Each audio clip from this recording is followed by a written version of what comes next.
All right. Good morning, everybody. We're going to go ahead and get started here. Good morning. Thank you for joining us. Today, we're here to talk about one of everybody's absolute favorite subjects, which is cybersecurity awareness. If somebody's came to these huddles before, it's going to be a little bit of repeat content because one of the biggest things about cybersecurity awareness is kind of just saying it again and again and again.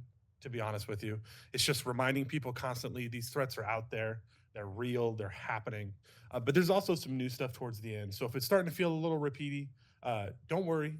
There's exciting stuff at the end. So stay involved, stay locked in. Yeah. So moving on, the first little bit of exciting news. There's been a little bit of change up on our security team in the past couple months. As always, we've got Mark Peck on there, keeping us safe, keeping us secure. Thank you, everybody. He's been around for a long time, doing a good job. More recently, Jonah Wright, which is me, I have transitioned to a slightly different role, and Steve Nutzman is joining the security team. And as well, thank you, Steve. And as well, we have Mason Fredrickson, who was not able to join us today, but is still on the security team. So there's been a little bit of change up there. Some new faces, but same great team. Team still has the same fantastic mission statement as well, which is ensure confidentiality, integrity, and availability of county information and assets through a balanced, multi-layered, threat-informed strategy. Now that's a mouthful, and it's a lot of words that mean stuff, but what does it mean in our reality? Apologies. So confidentiality, integrity, and availability is kind of the CIA triad. Is a very common security terminology. It's just kind of the three pillars of the security world. So we want to ensure confidentiality of data. We want to ensure that it's secure and that nobody has access to it that shouldn't.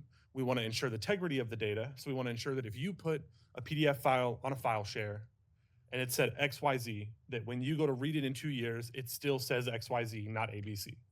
And thirdly, availability. We want to ensure that you have access to the data when you need it, how you need it, whenever you need it, and wherever you need it. The next part of it, county information and assets. That part's pretty self-explanatory. We want to protect county information and assets. The next little blurb there, through a balanced, multi-layered, threat-informed strategy. So what that leans into is the balanced part.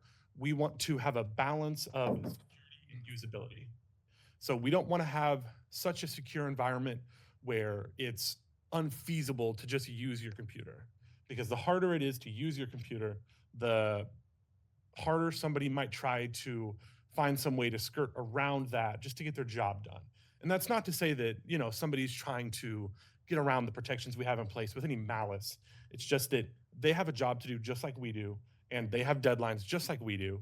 And if we make the computer so hard to use that it's affecting their deadlines, they're going to need to find a way around that. And that's something we try really hard to strike that balance. I'm not saying we always succeed necessarily, but it is something that's constantly in our minds. Multi-layered is to say that at every layer that we're protecting, whether that be at the computer level, at the network level, at the cloud level, at the individual employee level, we have multiple layers of protections in place. So if one of them is to fail and somebody is a threat actor, as we would call, or a hacker, is to get in, they would be stopped by one of our other layers. And then threat-informed strategy is just to say that we gather threat intelligence, and we're going to talk a little bit more about threat intelligence on our next slide. But that is just information gathered from public resources and some private resources that we have acquired over the years. That help get us information as to what are the active threats that are out there in the world, that what are the bad people doing, and how do we prevent it from happening. So that's kind of at a glance, well, at more than a glance, our mission statement, what we aim to do at a very high level, what the team does. More about that information gathering, the threat-informed part of our mission statement. We have various ways that we gather threat intelligence that we use daily to better protect. Email alerts from various sources such as CISA, MSISAC, and EIISAC, the MIAC, and some hardware and software vendors. There's a lot of acronyms that don't mean a lot of things. CISA, MSISAC, EIISAC, I apologize. MSISAC and EIISAC, some of you I'm sure are probably vaguely familiar with or maybe have heard of the EIISAC. It is related to elections integrity, and MSISAC is they're kind of a neighbor company there. They are organizations in the federal level that provide advice and guidance on cybersecurity and threat intelligence for us. CISA is kind of a similar vein. MIAC is at the state level, and then we have various hardware and software vendors that provide, whether it be hardware tools for us or software tools, and they will tell us when they have issues with their software or hardware. Daily podcast from the SANS Internet Storm. That's an online podcast that we listen to semi-regularly, and they discuss and talk about recent threats that are out there. At a high level, they just go over recent threats, and it kind of puts in the back of our minds to keep out for these things, and maybe gives us things if they mention something about something that we know that we use at the county. We'll do a little bit more investigation. Various news sources we browse to keep up to date with the always impending threats. And then there are various lists of threats that we automatically pull into our firewalls, what they call it a threat intelligence director. And those are provided by CISA and the MS and EIISAC. Between all these sources, we're able to get the most up-to-date information as fast as possible to do our best to keep the county safe just at that first level. So all of this information gathering allows us to, even when somebody just knocks at the door, is how I like to put it, when they try to breach our network, try to get in, they just get stopped immediately because we know that that IP address, that network is bad. It's been reported as bad by these people. We're blocking it. They try to get in, and they're stopped before they even get to try.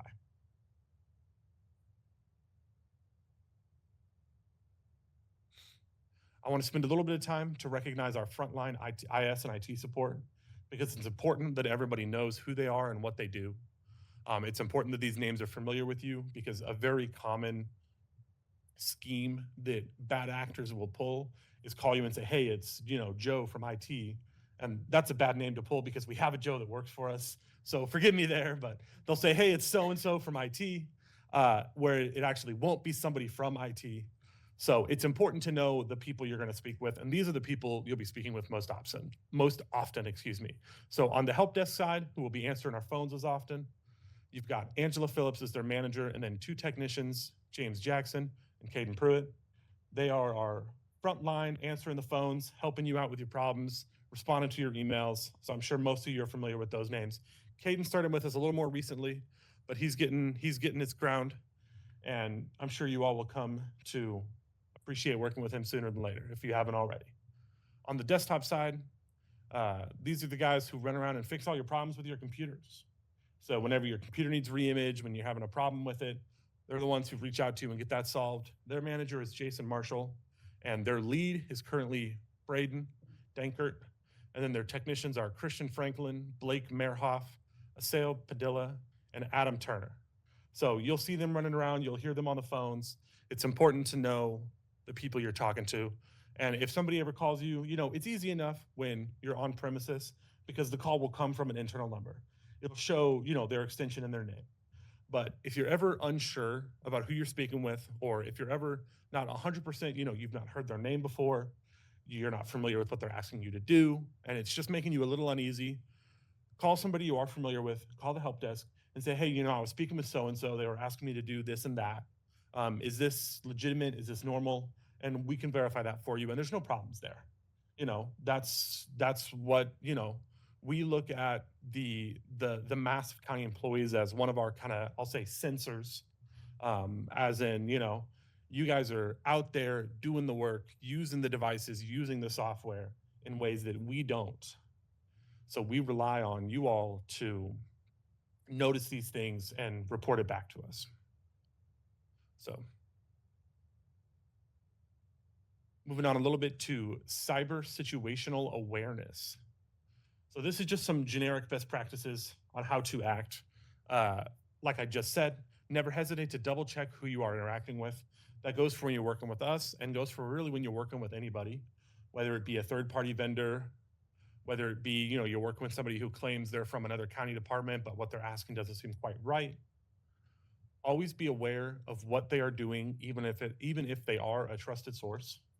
So if they're asking you for XYZ thing, it might sound unfeasible sometimes to be aware of what they're doing exactly, but do your best to know what they're doing, because if somebody is remoted into your computer helping you fix something, anything they're doing on your computer looks as if it's coming from, and it is coming from your computer.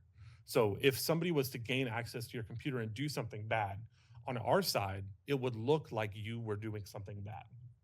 Now, granted, if you told us that somebody gained access to your computer and was doing something bad, we're going to believe you, and we're going to look into it from there and probably find the cause of that. But it's important to know that if somebody was gained access to your computer and doing something bad, all we're going to see is just that your computer did something bad. And then never hesitate to involve IS when working with third-party vendors. If you have a third-party software vendor that you're working with, or you want to work with, or you want to have a sit down with, or anything like that, never hesitate to give us a call, get us involved, and we'd be happy to sit in with that and help in any way at all we can. We're always happy to do that.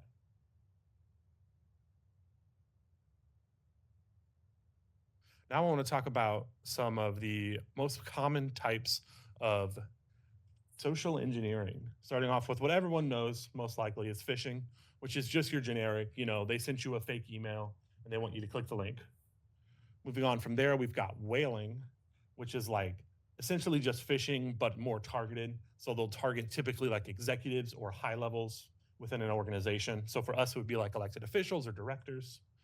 Then we've got baiting, which is kind of the typical like, oh, look, here's a USB drive on the ground. What's on this USB drive? And then you plug it in, and then, oh no, everything's bad now. Diversion theft is kind of a fun one. It's the concept of a malicious actor tricking a delivery person into sending it to the wrong place and then stealing something that way. So not as relevant here, but still not relevant. Business email compromise is, and this we see more often than you'd think. This is when somebody else gets typically phished or whaled, and then they take advantage of having that legitimate email address to send more phishing emails out. So you'll get an email from a legitimate person who you've potentially communicated with before, except it will be actually a threat actor behind the scenes. And we see this probably once a month, give or take, where an email will come from a legitimate person who has worked with the county legitimately, but their email got hacked. So that's more common than you'd think. Then there's smishing, which is just phishing, but SMS, so texting, which I'm sure everyone gets those. If it's as often as me, probably 5 to 10 times a day. Quid pro quo, which is the concept of, they're offering you something in return. So, hey, you do this for me and I'll get you this. That's more common in kind of a corporate espionage kind of thing, maybe, potentially, where, they'll want you to plug in a USB drive to the computer, and then they're going to give you $5,000. And that what's on that USB drive is going to steal a bunch of county data. They're not necessarily going to tell you that. They're going to make it seem like it's no big deal. Then there's pretexting, and they're going to do everything they can in that situation to paint a pretty picture about why you should work with them and everything is fine. And there's this whole situation that's happened that has led to this situation of you reaching out, them reaching out to you. And they're going to put all this pretext in, and then it's going to end with them wanting you to do something that seems like a small thing, but in reality is going to lead to a bigger thing. Honey trap is not as relevant to a work environment necessarily, but it's important to call out. It's more like the situation that you would see like on a dating app or on a somebody trying to befriend you, where in reality they're a threat actor pretending to be somebody else, trying to get either money or something else out of you. And then tailgating and piggybacking is something that's very relevant, and it's the concept of, and the relevance depends on what kind of building you're in, because a lot of us work in public buildings where the buildings are open to the public. But tailgating is the concept of somebody following you in to, it's not crazy. It's just somebody following you into a building. So if you worked in a secure building and somebody were to, follow you in that morning rush, that is tailgating. It happens. It's not too terribly much of a threat in most areas, but it is something to keep an eye out for.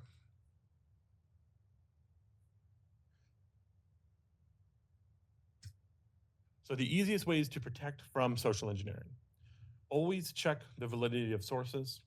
Make sure who you're working with is who they say they are. And if something seems weird, triple check it. Be wary of third parties. We have a wonderful pop up on emails that are external, and it tells you it's an external email. It's a little thing on the side of the email in your inbox when it comes in. It says external. If it says that, I always am just slightly more suspect of the email. Only use non-HTTPS sites when approved by the IS department. What I mean by that is when you go to the website and it says unsecure connection.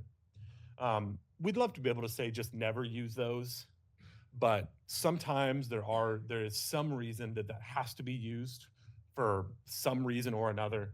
So if that is being done, we want to make sure that we're aware of it and we're tracking it. And then only log into accounts via official websites. So this is one thing that I'm sure everyone is bad about, and I am even bad about. I'll say it openly. When you get an email from your bank that says, "Hey, you need to do XYZ, log in here," and you click the log in here button, that could always be a phishing email, and you have no way to know until you get there, and then it's too late. Best practice: if you get an email saying, "Hey, you need to log into your account to do XYZ thing," best practice is always to go to the website manually, log in, and then do whatever you need to do. So the same goes for really anything you're doing. If you need to access anything, it's clicking a link in an email. They're so good, especially now with AI. They are so good at making these emails look real. You will not be able to tell. I can't tell anymore. Like, you have to look so crazy hard to find the wrongness of these emails that it's terrifying. So I would be so careful, especially in your personal life, interacting with any kind of emails, especially when it comes to banking, your social media accounts. It's a scary world out there now. And then our little do nots there are click links from unreliable sources, which just goes back to what I was just saying. Share any personal information. This is a huge one. Be wary of version requests. That is one of threat actors' historically favorite things to do. Is they're going to email you, pretend to be your boss, or call you or text you, pretend to be your boss, and say that it's urgent, that what they need gets done right now. And they're going to hope and rely that you are such an amazing employee that you are going to forego what feels wrong about it and do it because you want to be an amazing employee for your boss. But be wary of those situations. If they're asking for something weird, maybe you should double check anyways. And just, blame me if your boss gets mad at you that you double check. Just say it's Jonah's fault over in IS, blame him, and they can call me and be mad at me, and I'm okay with that. I'm okay with that on my conscience. Never insert unknown USB or DVD drives. We are happy. Sometimes these things happen, and you'll receive a USB drive from a third party, whether that's you'll just receive a USB drive for some reason, and you'll need to view the contents of it. We're happy to scan those for you if you bring them by the help desk. We'll put them through our paces, make sure everything's cool, above board, and give them back, and then you're good to go on that. Another thing is, try your best to not allow other people to use your account. Because like I said earlier, even if it's us promoted in, there are some situations where other people using your account is unavoidable. And if it is, always make sure you're aware of what they're doing. Because if they're doing it under your account, that means it's you that's doing it from a technical perspective. Safe browsing of the web. Always be cautious when clicking links on websites. Only purchase things from trusted websites. And be careful what sites you give your information to. Nothing really too crazy here. Like I've said 1,000 times, links are dangerous. They can go anywhere. Websites can look, a website that says it's Amazon could not be Amazon, and it can look exactly like Amazon. So just make sure you're actually at Amazon. And then also be careful what sites you give your information to, because you have no idea who they're going to sell that to. There's a common saying in the cybersecurity land It's if the product is free, then you're the product. And that really goes for more than just cybersecurity. It's just a pretty common saying nowadays. So if you're using something that's free, there's a reason it's free because they're still making money off you somehow, whether that's through ads, whether that's through selling the data they're collecting on you. So just kind of keep that in the back of your mind when you're signing up for some free service.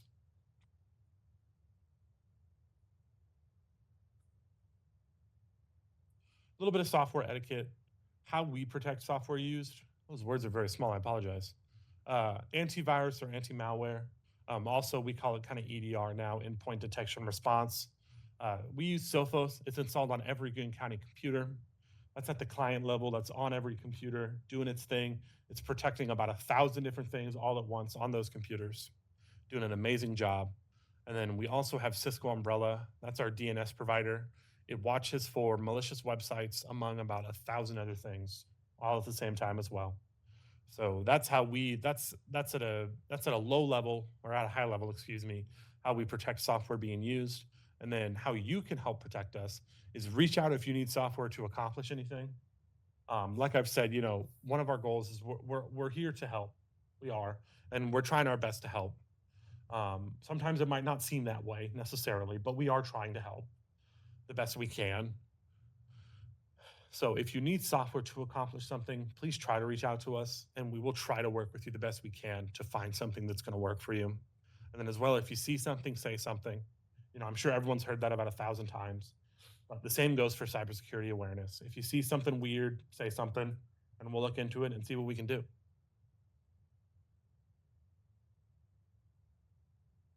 A little bit of password etiquette. Do use complex passwords or passphrases and also have different passwords across services. That's a big one that I know is a real pain. And sometimes I get lazy about it too. And I'll use the same password for 3 different things because it's just easy. But one of the biggest things that will happen is XYZ service will get hacked, they'll get breached, your password gets leaked.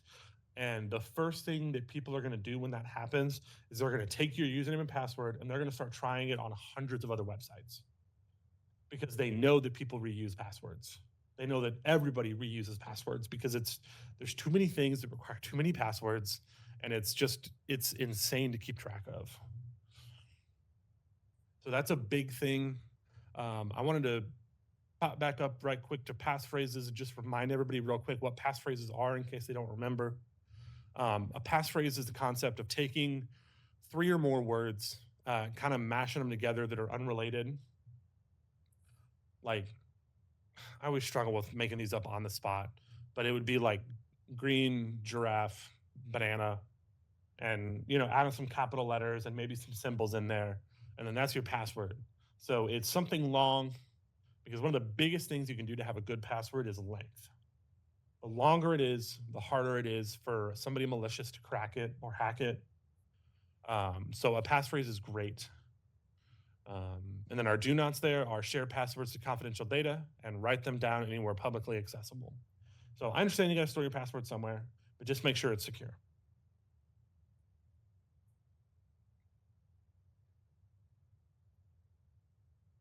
A brief look at our layers of protections in place. At the high level, at the kind of what I would call the perimeter level, at the edge of our network, we've got the firewall, which provides geo-blocking, which is geographical blocking. So it blocks off certain countries from accessing us. That's one of the nicest parts about doing cybersecurity here is since we're such a local organization, people from the rest of the world really don't need to talk to us except for rare occasions. So we can kind of just block them all. Security intelligence, like I've hit on a lot. Intrusion prevention system, what that does is it automatically scans traffic coming in and out and says, hey, that looks kind of weird, I'm going to block it. And then firewall rules that we set up that define what kind of network traffic is allowed in and out. Umbrella DNS, like I mentioned earlier, that web filter, Sophos, and then, of course, you all helping keep us aware of what's going on out there. As I've alluded to, we're on to the new stuff, the fun stuff, the cool stuff, the stuff that we haven't talked about lately. So I wanted to do a brief talk about our password standards because they've changed slightly in the past little bit. So minimum of 8 characters. It must be different from the last 5 passwords. It must change every 180 days, and it must not contain the employee's account name or part of the employee's full name that exceed 2 consecutive characters. And then must contain 3 of the 4 items below, which are English uppercase letter, lowercase character, a base 10 digit, and or a non-alphabetic character. Additionally, it must not be on our banned password list. The banned password list, that's the new one, to be honest with y'all. We got a banned password list now. It was a requirement of something that we are required to follow. And it's also just a really good thing to have in place. I know it's a pain. If you've tried to set a password lately and it's told you it's not complex enough, but it felt complex enough, that was why. So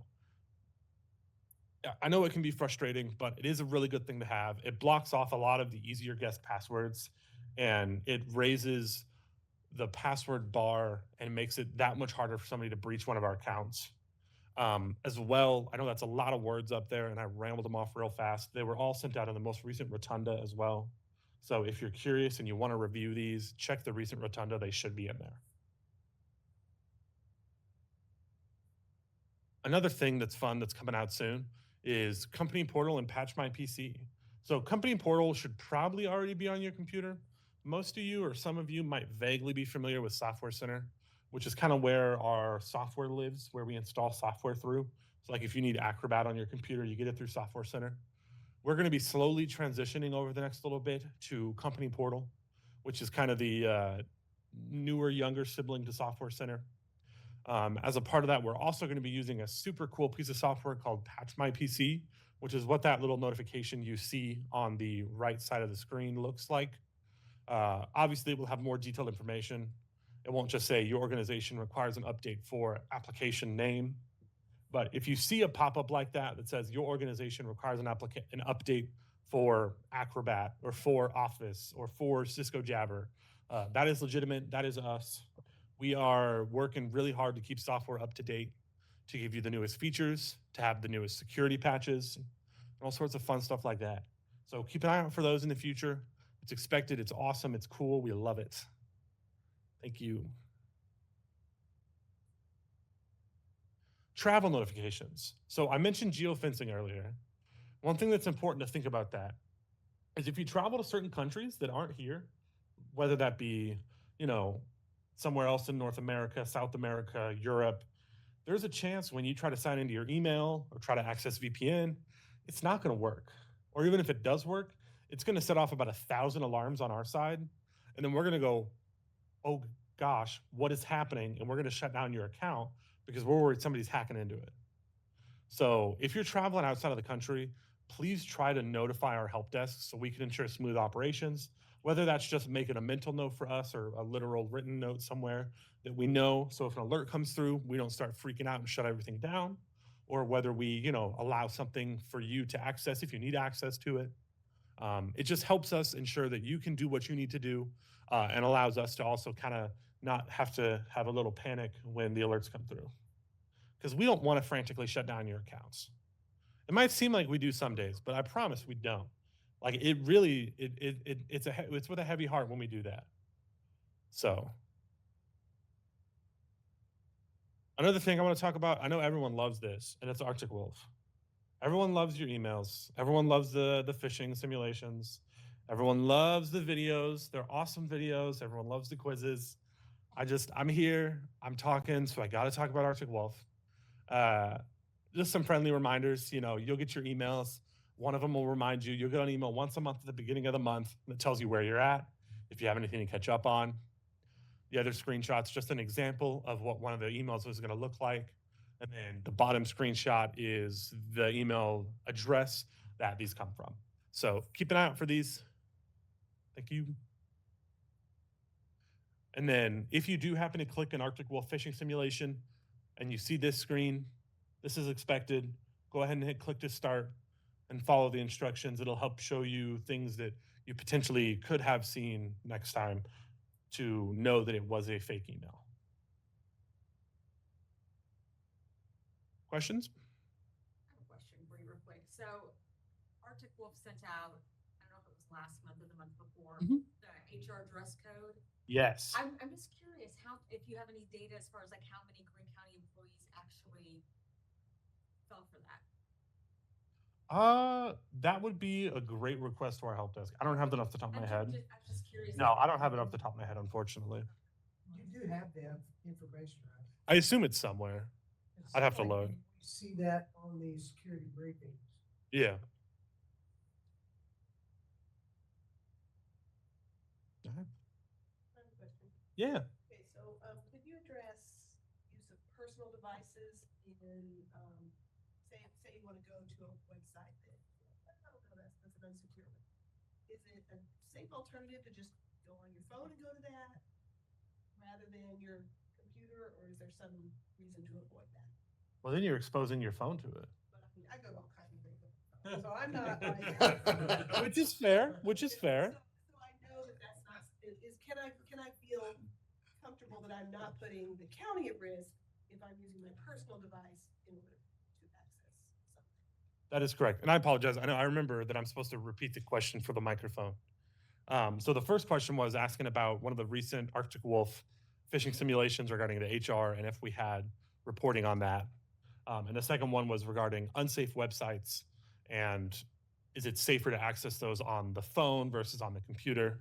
And the answer is honestly, kind of. You're not putting the county at risk, yes, unless you have your county email on your phone. Then it's kind of up in the air. So.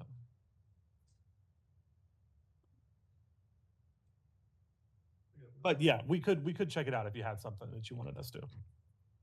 We share large files with engineers around town. Mhm. Dropbox is blocked. Is there a reason that Dropbox is no or? Yes. Historically, I want to say 3 or 4 years ago, Dropbox was heavily used by threat actors. It has not been as much of a problem. And I think we might be able to work out if you reach out to the help desk and explain your case and explain why you guys are looking for access to it. I think we could probably work with. Find a way around it. But I think we could. The way around it. I think we could work with you to get that working proper for you.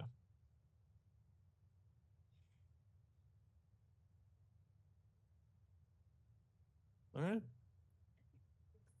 Thank you.